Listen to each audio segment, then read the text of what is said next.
sejam bem-vindos à nossa aula 3 do curso Separação de Poderes, cujo tema é Histórico da Separação de Poderes.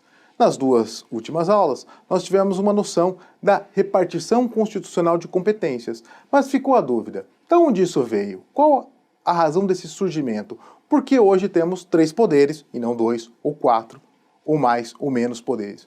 Na verdade, se a gente for estudar profundamente o tema, perceberemos que o poder é um só, e é do Estado, de criar norma, de normatizar a vida em sociedade. Esse é o poder do Estado. Mas o Estado divide esse poder, separa esse poder, ou, mais modernamente, distribui competências por razões específicas, né? E isso tem relação com a nossa história, com a história do surgimento da própria democracia, que remete às noções da Grécia Antiga. Se a gente buscar lá na Grécia Antiga, no filósofo Aristóteles, que viveu aproximadamente 400 anos a 300 anos antes de Cristo, ele escreveu uma obra muito famosa chamada Política, em que ele destaca 3 funções distintas exercidas pelo poder soberano. A primeira função seria a de ditar normas gerais. A segunda seria a de aplicar essas normas gerais aos casos concretos. E a terceira, solucionar conflitos em situações dessas aplicações. Veja que nós já temos aqui genericamente o embrião do que falamos. Editar as normas gerais é o papel do legislativo. Aplicar essas normas gerais aos casos concretos é o papel do executivo. E solucionar os conflitos, nas hipóteses em que isso ocorre, é o papel do judiciário, né? Que é a aplicação da norma geral ao caso concreto após a provocação numa situação de lide, de conflito. Então veja que interessante, o embrião do que falamos já constava há muito tempo atrás, já na Grécia Antiga. E buscava Aristóteles aí a ideia de distribuir os poderes para que eles não ficassem concentrados na figura de um único soberano, né? É importante também destacar que o próprio Marco Túlio Cícero, quando fala na sua obra De Res Publica, né, sobre a República, a importância dessas instituições que evitam a concentração de poder apenas na mão de uma única pessoa. Isso justamente é o que chamamos de relação republicana, a coisa pública, porque de fato o poder concentrado tende a ser problemático. Pensem bem, né? O poder corrompe e o poder ilimitado, concentrado em uma pessoa só, corromperá de forma ilimitada também. Então perceba o quanto é importante essa limitação do poder do soberano e o quanto isso já aparece na Grécia Antiga, em Aristóteles, e na Roma Antiga, nas palavras de Cícero.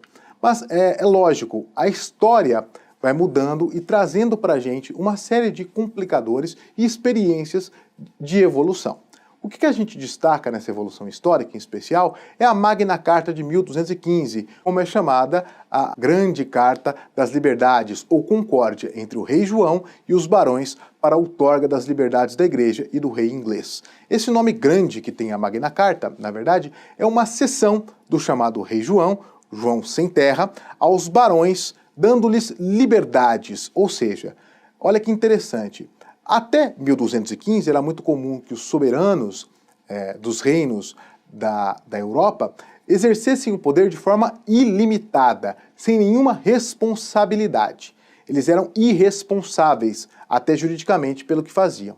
E olha que interessante, a Magna Carta de 1215 estabelece limitações, garantindo liberdade aos barões e à Igreja, em face ao rei João, que era chamado de João sem terra, por justamente já não ter condições financeiras, acaba cedendo o poder aos barões, limitando o seu poder real. Esse é chamado o início do constitucionalismo. Lá, nessa Magna Carta de 1215, nós temos o embrião do princípio da legalidade, ou seja, é importante que os barões concordem com as limitações que o rei imporá. O rei não pode impor uma limitação e pronto. Ele precisava consultar esses barões, esses lords, né? E aí se forma House of Lords, a Casa Alta ou Casa dos Lords. E essa Magna Carta de 1215 trouxe, além desse embrião da legalidade, da necessidade desse acordo dos lords, traz também o habeas corpus. Em situação de conflito, você fisicamente, portanto, o seu corpo, habeas corpus é ter o corpo, né?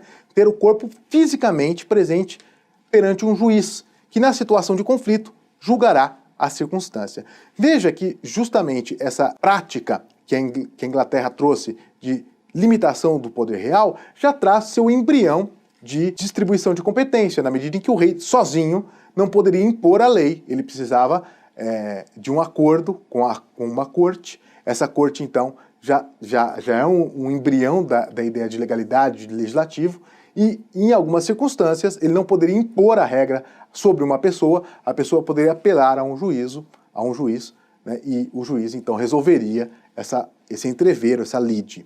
Veja que aí já começa uma ideia de limitação do poder real e um surgimento de uma ideia, de uma praxis de tripartição de poderes, embora não com esses nomes, né? Outras pessoas foram importantes para que esse modelo seja implementado. Eu destaco em especial Jean Bodin, a sua obra Os 6 Livros da República. Jean Bodin, que é um defensor do absolutismo, da soberania, né, fala do poder do monarca, da importância do Estado e do poder absoluto, e sustenta essa ideia de poder numa inspiração divina, como se o monarca fosse, de fato, aquele indicado por Deus para governar os demais seres humanos. Mas essa visão absolutista extremada vai decaindo ou sendo contestada durante o tempo. Eu destaco em especial a obra de Thomas Hobbes, O Leviatã. Nessa obra, Thomas Hobbes, O Leviatã, ele escreveu lá em final de 1500, início de 1600, é importante a obra de Thomas Hobbes, porque ele destaca a ideia de estado de natureza. O homem, portanto, vivendo na natureza, tenderia a impor sua força sobre os demais. A ideia de que o homem é o lobo do homem. Então nós criamos o Leviatã, o Leviatã é a ideia de um monstro, né? Nós criamos um estado que pode não ser a melhor das opções, mas ele de fato evita que nós nos autodestruímos, né, na natureza. A ideia de que o homem é o lobo do homem. Então nós criamos um Estado para nos proteger de nós mesmos. Então, essa ideia de Thomas Hobbes diz que essa criação desse Estado surge a partir de uma necessidade humana, não de uma inspiração divina, como dizia Bodin, mas esse soberano, esse alguém que vai exercer o poder, ele tem poderes importantes, mas ele justamente surge dessa necessidade humana. E a partir da ideia de Hobbes, vem um outro filósofo muito importante, John Locke. Ele escreve um pouco depois de Hobbes, bem pouco depois de Hobbes, né? O segundo tratado sobre o governo civil. E nesse segundo tratado de John Locke, ele revisa o estado de natureza que Hobbes já apregoava, mas fala que o soberano deve exercer o seu poder para o bem da comunidade.